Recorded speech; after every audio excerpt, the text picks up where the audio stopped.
There are diplomats who've played pivotal roles in shaping international relations, navigating complex geopolitical landscapes and fostering dialogue between conflicting parties.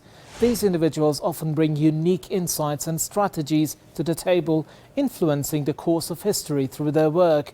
People like my guest today, who has dedicated his career to bridging divides and promoting understanding, leaving a lasting impact on global diplomacy.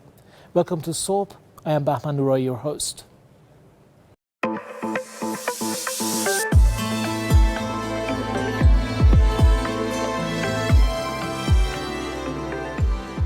Alastair Crooke is a former British diplomat and intelligence officer, born in 1949. He's had an extensive career in international relations, serving as a security advisor to the EU Special Envoy to the Middle East and working with Islamist movements such as Hamas and Hezbollah. Crooke founded the Beirut-based Conflicts Forum, an organization aimed at fostering dialogue between political Islam and the West. He's also authored the book Resistance: The Essence of the Islamist Revolution.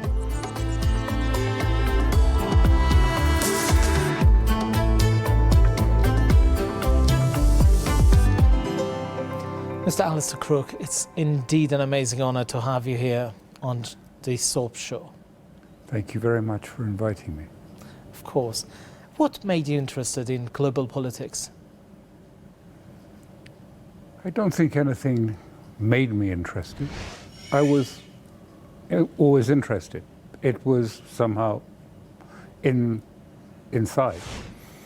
Can you see something as a beginning for that?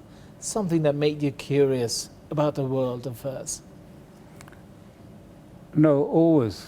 I mean, you know, when I was a child, I was writing political. I was reading Plato when I was 13, The Republic. Wow. And Plato's Republic sort of stimulated an interest, and I followed it for a long time. But I don't think there was any particular event that caused it. And then you decided at a certain point to follow a career in diplomacy and politics. Well, I was asked to, and I got an invitation to do this. And I initially declined it and said no, because I was at university and doing work in basically within the financial system. I was an economist by training, so it was quite interesting for me. And I started off by, trying to explain to people what is now called artificial intelligence, but was then called regression analysis. And I produced this for these bankers and investment people. And I said, I showed it to them, a whole computer printout. I couldn't possibly do it today. And I showed them all of this, and they said, oh, this is so interesting. We ought to start doing something about this. This is important. Yeah. And I said, yeah, what you really ought to do is read it, have a big laugh, tear it up, and put it in the waste paper basket, because it's not worth the paper it's written on. Wow. Because, of course, in that analysis, you have to make assumptions. You have to give a variable a figure. If you give it 5 or if you give it 7, the whole model changes this way or that way. So then I was asked a second time. And so then I started, if you like, a career in the diplomatic service. Right. And of course, a necessity for that is to kind of develop an eye for seeing the true stuff. How did you develop that? The right eye, the right ear? It's always been, it's not so much for diplomacy and for the work I did, it is not so much a right ear or a right eye, although, Ibn al-Arabi told us, to see with all our eyes and all our senses together. And I think that what I'm talking about is something very different to the mechanical way of thinking that exists in the West today, where everything is sort of either A or not A, nothing in between, and it was a sort of mechanical sense of relationships, rather like AI, but doesn't reflect the real world, because you have actually more, and we still go on with a sort of dialectic materialism, even though we've moved on to different ways of understanding the world, chaos theory, relativity, quantum theories should have changed it, but in practice haven't. We just go on with the same sort of mechanical thinking. And so from my perspective, it's to sort of try and understand problems all at once, all together. Right. That holistic understanding, and therefore the connections, seeing these things more as a matrix which is always changing and always evolving. Right. And for you in Iran, that's not such a strange concept, because Mullah Sadra and others have talked about exactly these ideas. I hadn't heard of Mullah Sadra at that point, but I was very pleased to find them, and that of Ibn Arabiya, and the sense of using everything. See with your whole being, hear with all your ears together, as a way of trying to understand what was happening. And the second thing was really that if you look at something like artificial intelligence today, it smooths out all of the sort of lumps in the real life, and it creates a sort of nice, convenient pattern. But what interests me are the bits that don't fit the pattern. Suddenly you see something, it doesn't fit the pattern. So why isn't it fitting the pattern? Now with AI, they'll just redo the sort of the framework, but actually those are the most meaningful points, and the most important points are often these sort of oddities that come out that, why did he say that? Why didn't he say something different? What did he mean by that? What actually is behind this? We tend to sort of listen literally and think literally today. Right. I'm so impressed that you're familiar with Ibn al-Arabi and Mullah Sadra. How did you get to know them? Oh, this was, I was for a number of years in Beirut, and I had been to Iran and been to Qom. And I suppose it started off with a man who's very eminent today, but we had a long talk in Qom with Subhani. I think he's now a very elevated person. Right. And he explained to me how, much of the problem of the world rested not on the opposition between West and East, but on Western styles of thinking. And so I wrote a book, and that's the first chapter, the introduction, was about Subhani's description. But then later, when I was in Beirut and working, and of course I knew many people in Hezbollah, and I wrote a paper about the history of Hezbollah, but I was then told, as a Westerner, probably the best place to start to understand things better. I mean, it was well meant, but it was, you Westerners have to start somewhere. And he told me to read Henri Corbin and his works. Henri Corbin had been a professor at Tehran University and then went to Turkey. And I didn't understand a word when I first read some of his books, because they all seemed to me upside down. I see. And the logic of them seemed to be very strange. However, I persevered, and I moved from there and to other levels about understanding some of it within Shiism, some of it with because I had moved towards the pre-Socratic, partly because the pre-Socratic was already in Shia Islam. You had Empedoclean circles existing within Iran until the 1920s. And he was regarded as both a prophet and as a healer during that time. And also I knew and was interested in finding out that the Imam studied Irfan. And so I wrote a book about the whole thing in this pre-Socratic world, if you like, and how you could trace some of its currents through Shia Islam, some of them going through to Alexandria, coming from Egypt, back again. And there are a lot of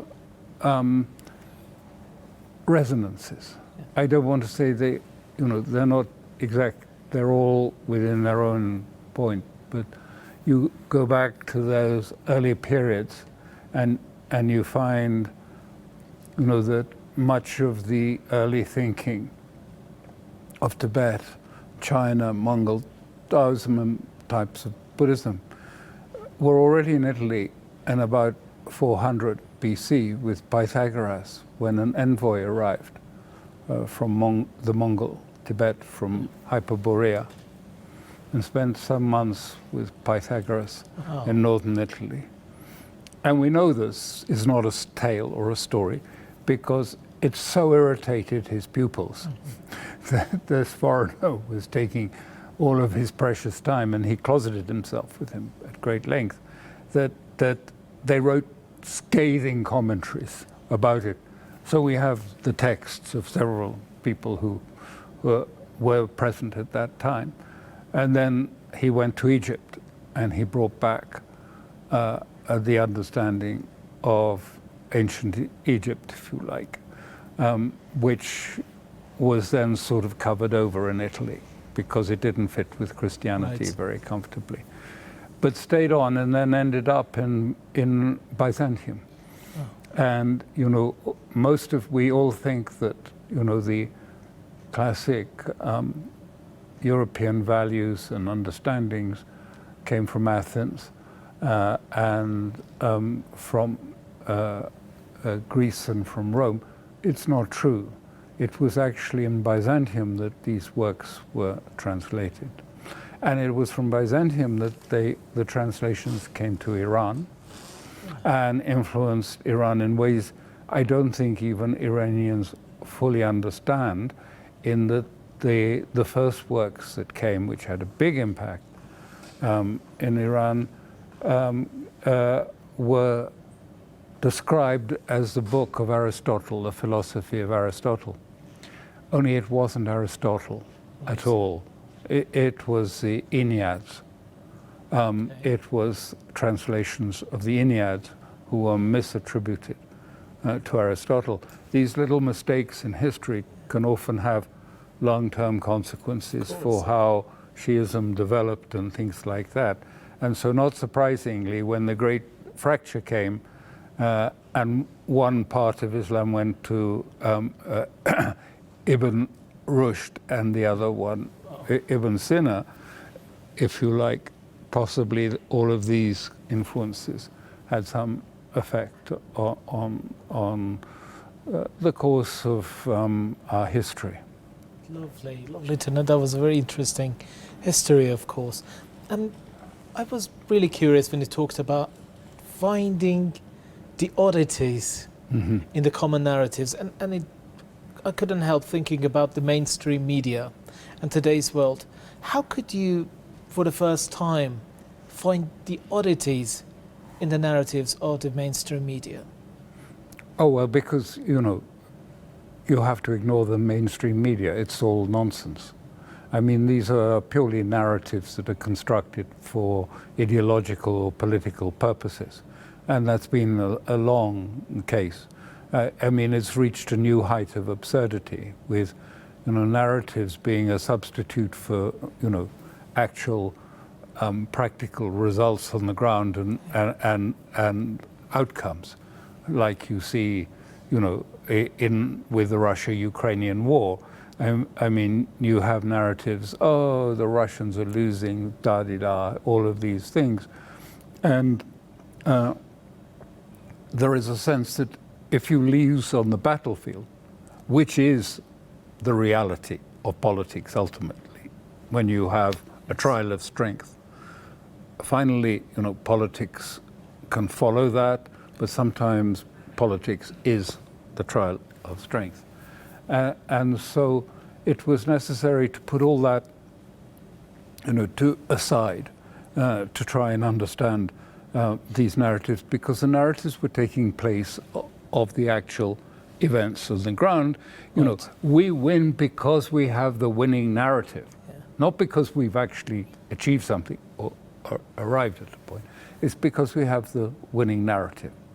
And so that's what the West has invested in these last years, particularly in the idea that winning is having the narrative, and losing is when Russia or Iran has a clunky narrative.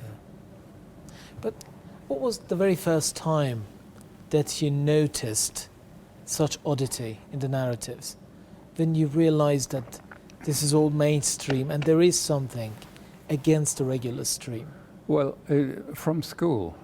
I mean, from when I was about 7 or 8, I mean, it was clear to me that, there was a huge disparity. And what was the cause of the disparity?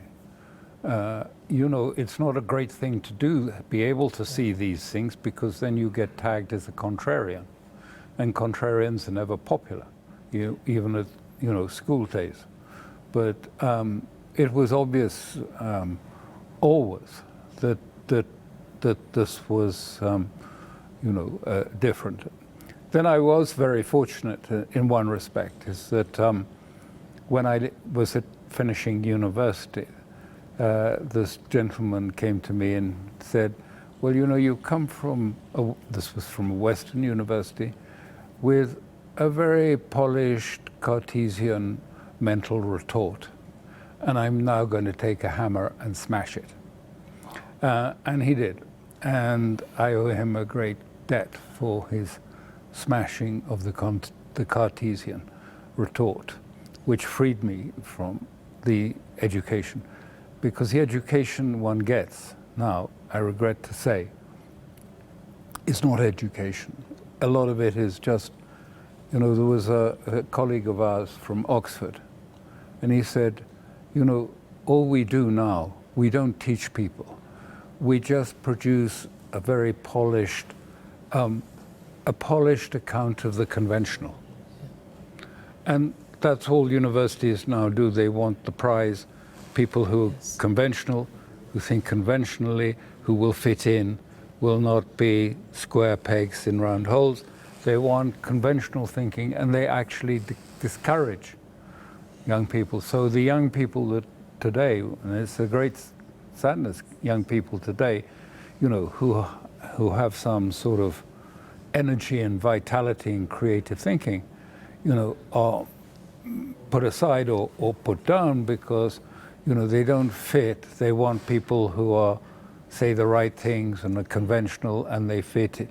Because this is part of the geopolitical, the geostructural world we live in today, which is called whole of society formation, started particularly by Obama after the 9/11 period, the war on terror, that everything had to follow uniform messaging, and that uniform messaging was really an industrial process, because he had lots of young people with laptops, and as soon as a meme was produced, whatever the meme was produced, then they repeated it and repeated and repeated it, and then it seemed to people outside that this, oh my goodness, everyone is saying this, everyone is thinking this, maybe we ought to think that way too.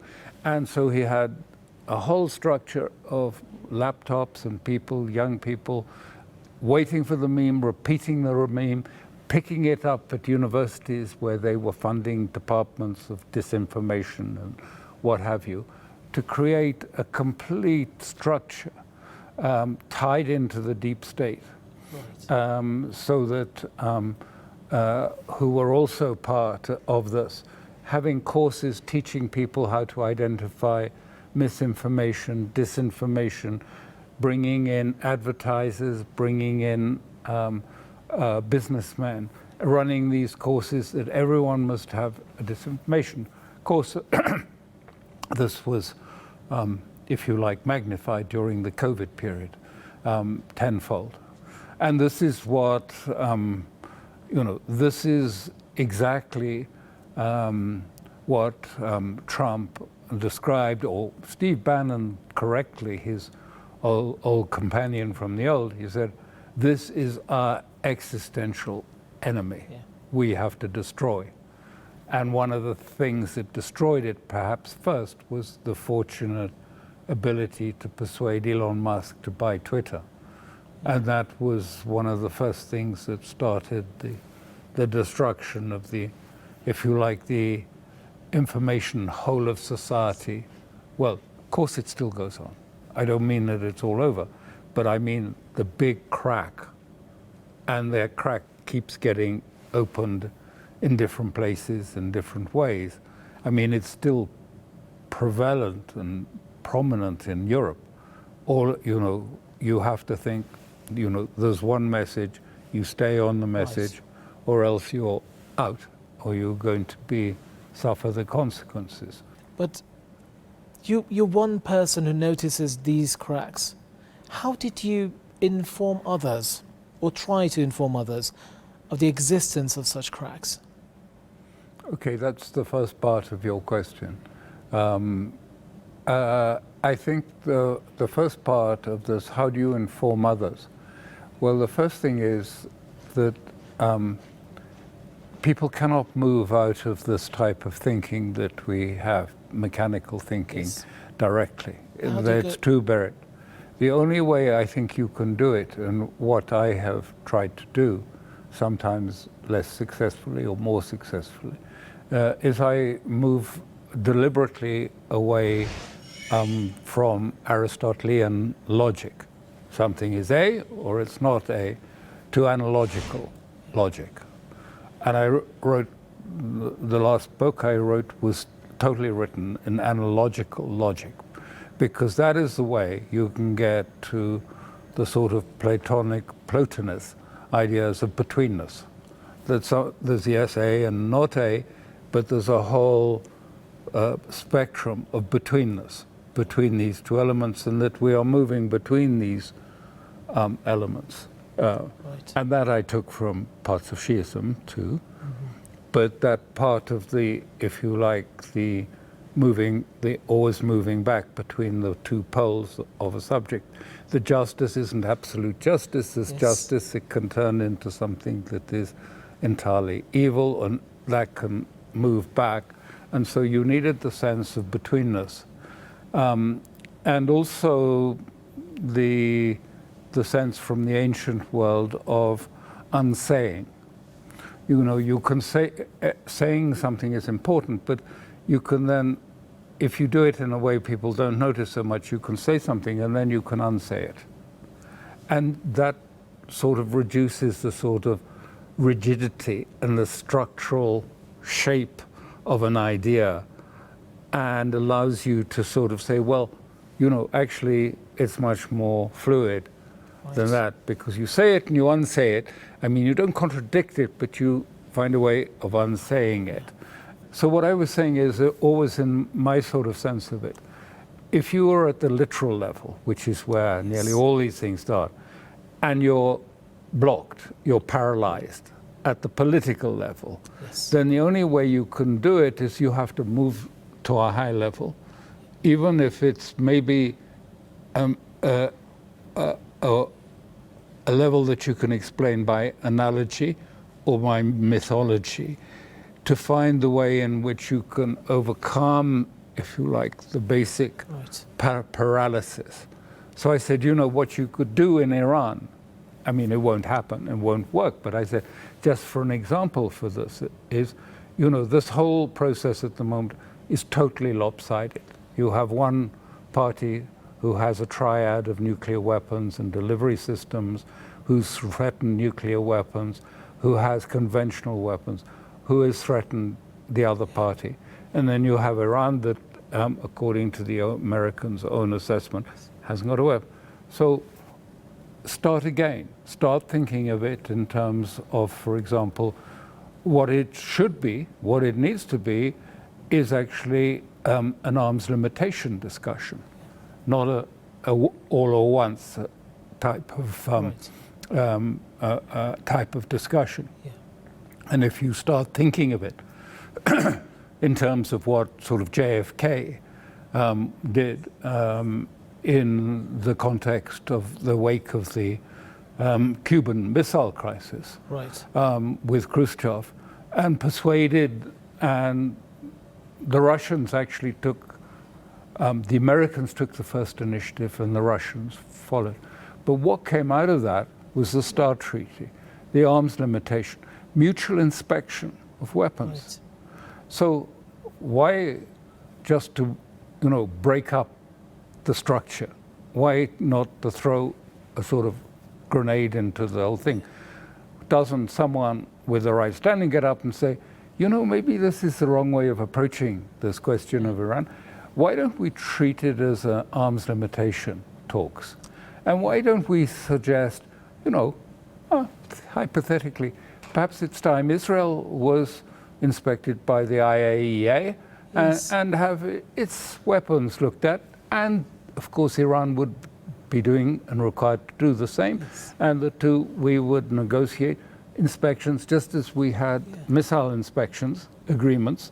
America inspected Russia and Russian inspected American Yes. agreements. Why not take it in a different direction? So that would be the sort of why I try and sort of move from one level to another.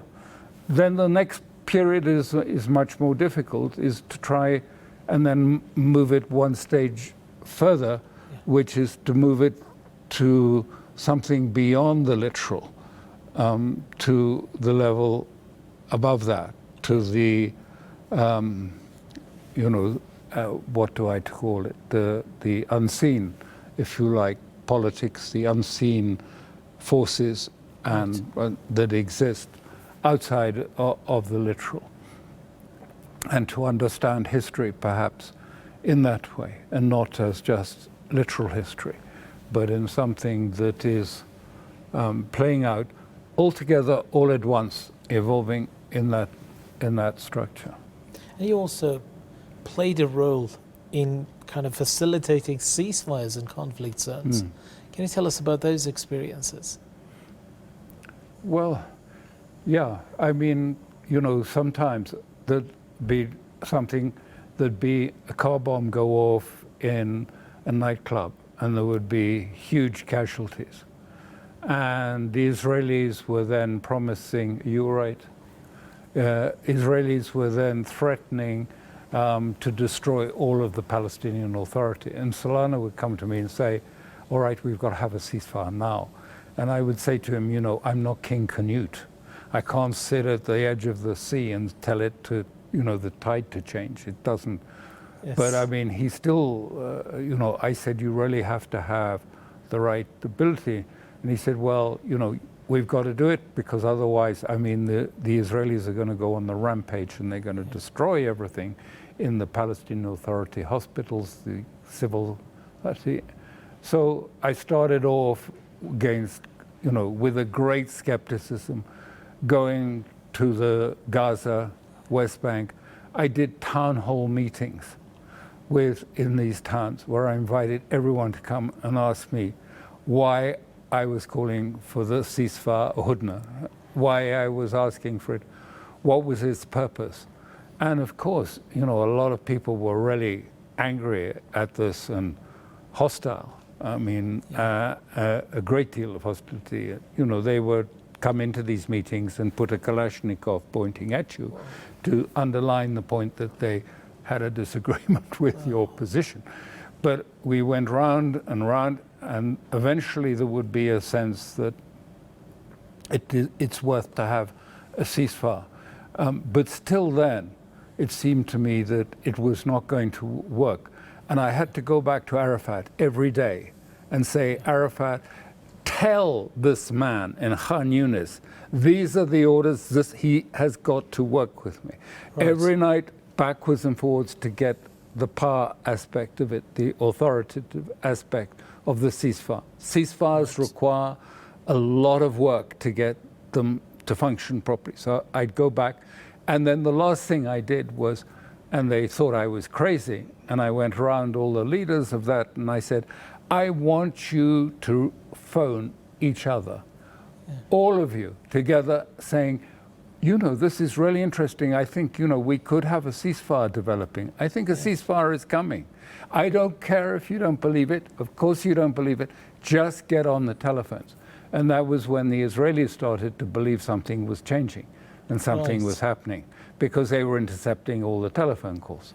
And so, you know, I mean, that's just one example, but another examples, you know, and then sometimes the ceasefires could nearly collapse for accidental reason. One I was doing in Bethlehem, very hostile condition. I had to walk through the Israeli lines, the paratroops who held fire while I walked through them at 2 in the morning. And then eventually I walked into the Tanzim lines. I got a shout from behind a wall, told me to move. So I moved, and I was in a very hostile situation. And I explained what was afoot, what was being proposed. And then suddenly someone burst in and he said, he's lying. He's completely lying. It's a trap. And I thought this was literally the end. And what had happened was a whole division of tanks had arrived at the foothill of Bethlehem. And I quickly tried to telephone to make some contacts and say, you know, what the hell are tanks doing there? Have you betrayed me? I mean, because if so, I'll be dead. Yes. And they said, no. And then the message came back. This was a routine change of forces, and these had come down. I can't remember where it was. They'd come down from Hebron, and they were on their way somewhere else, and they'd just parked for rest and recreation and for the troops to be able to pee, but not to attack in Bethlehem. But it was hard to get it back on the line. It's still nearly collapsed. And we went around looking for where firing was coming from, and I would have a spotter on the other side, and we'd go and try and crush that or go back to Arafat to get it stopped until there was a ceasefire. Well, I would like to ask my third question about the issue and kind of talk about the issue of ceasefire in Palestine right now. But before that, let us watch a short clip here together.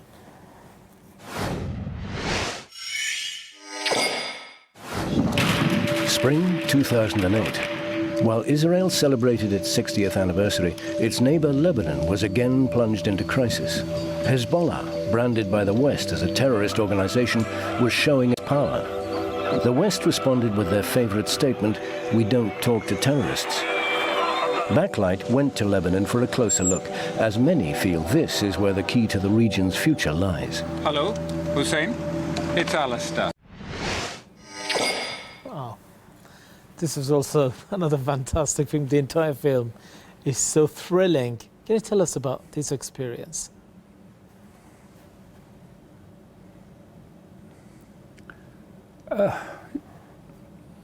You know, this was at the height of the war on terror.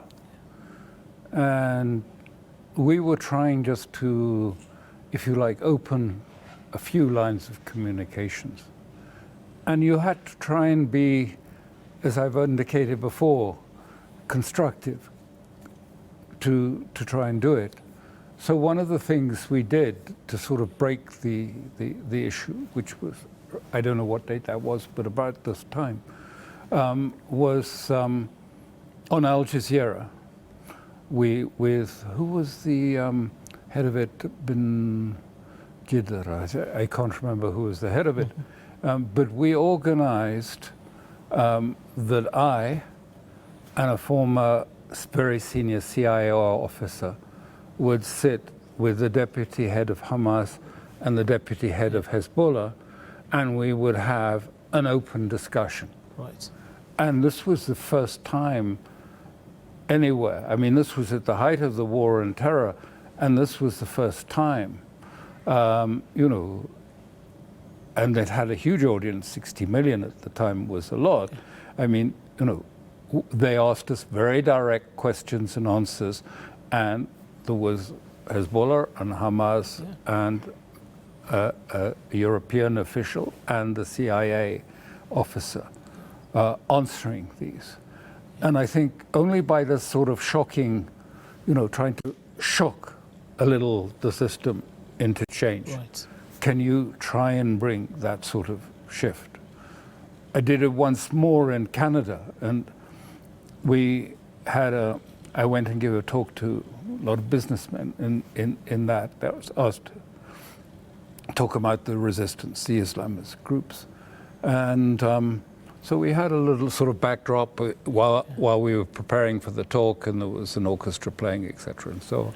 And I gave my talk, and I said, you know, I just want to say to you, when you say you have nothing to talk about to these groups, that you won't talk to them, I don't know if you realize, but what you were watching was a Hezbollah orchestra playing a Western music. And you say you can't talk to people like that? How come you can't talk to them? And I think that also had a little bit of a shock to the system. But it's hard now, and I know you do these things in Press TV, and this is what you're trying to do with this festival, in encourage people. And many of them, I thought of the things we saw had a huge vitality and energy, and young people being creative. And so it's very good to encourage them. Right. It was very important to encourage them. Right. My question is, what motivated you to establish the Conflicts Forum?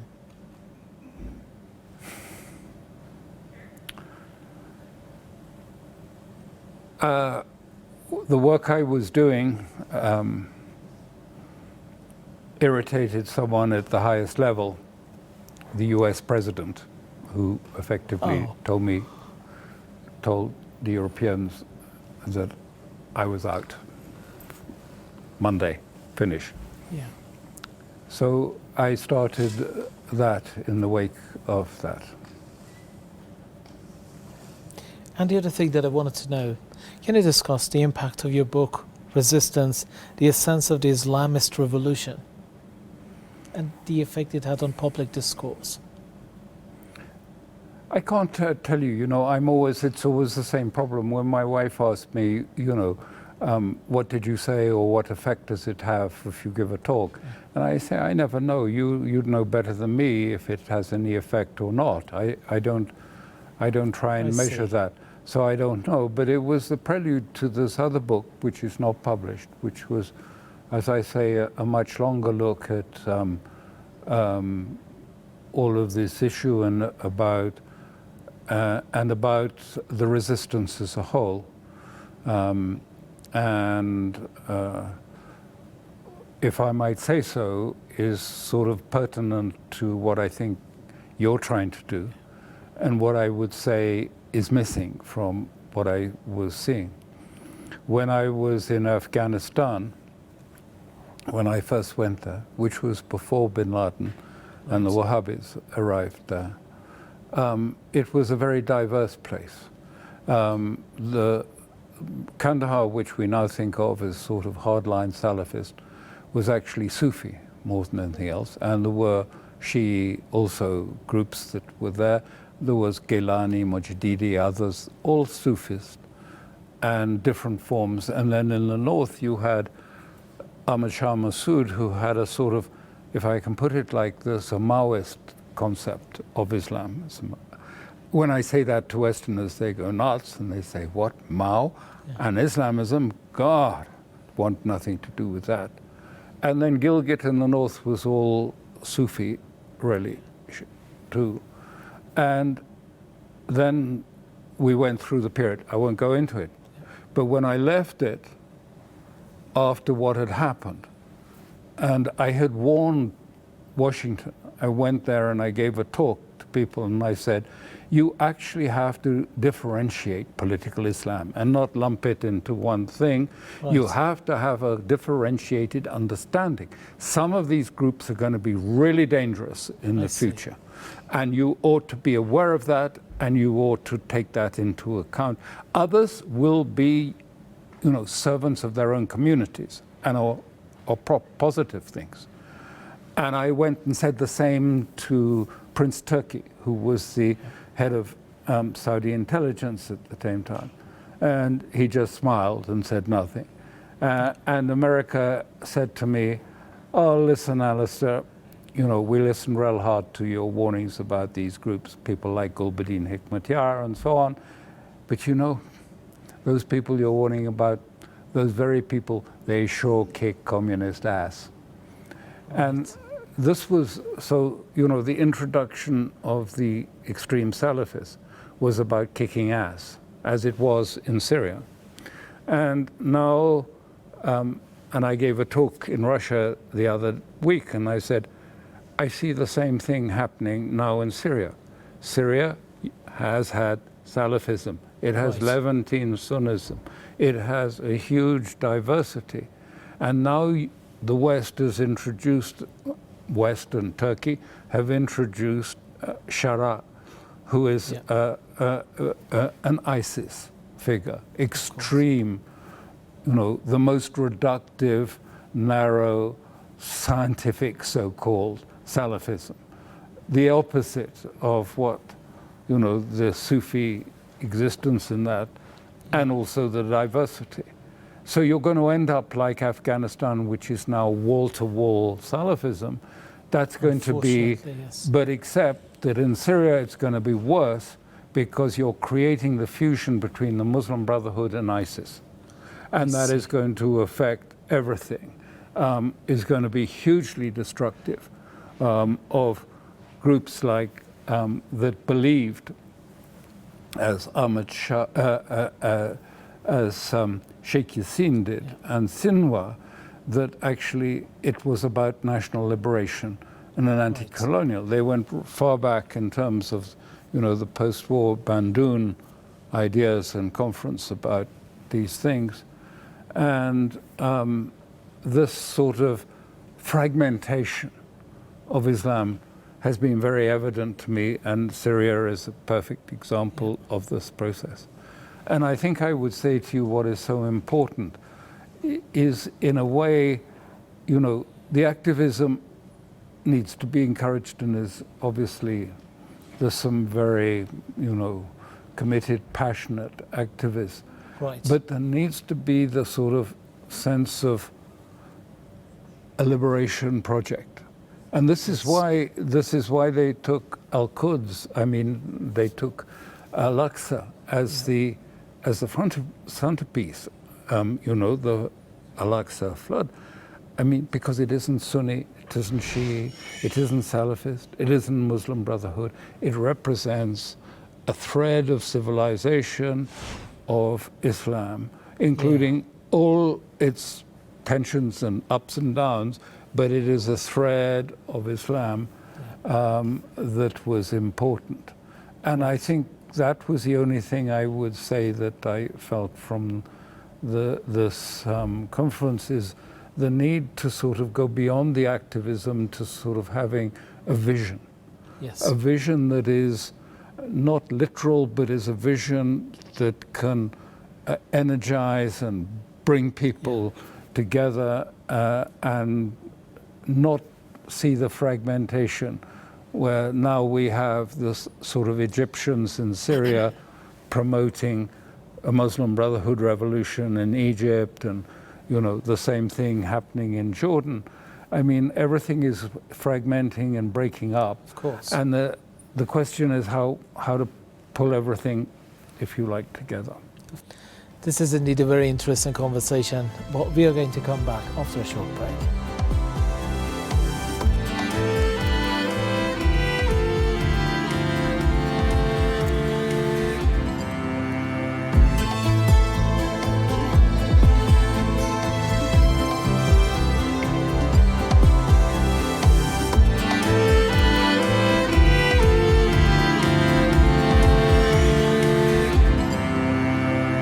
Mr. Alastair Crooke, it was a pleasure to have you on this show. Thank you very much. As we approach the end of the program, of course, this is a tradition here that these final minutes, you talk to the camera right behind me. Our audience becomes yours. So feel free to say whatever you want to that camera, to our audience. I think that we are in a period of huge turmoil. And I think it is going to get worse. The European Western Center is going to radiate tension and polarization as it goes through this catharsis that it is facing. And that what I would say is that we are not going to come through this until we have moved beyond, if you like, postmodern nihilism and understand the need for a vision that transcends the nihilistic vision which has so damaged our societies. And whoever can take the lead or play a part in that will be doing a service to all in this time. Thank you so much, Mr. Alastair Crooke. It was a pleasure to have you here. Thank you for inviting me. It was a pleasure. And thank you, our lovely audience. Once again, feel free to make your comments and opinions heard on our social media handles. You can see them appearing on your screen right now. Until next time, it's goodbye from me, Bahman Nurai.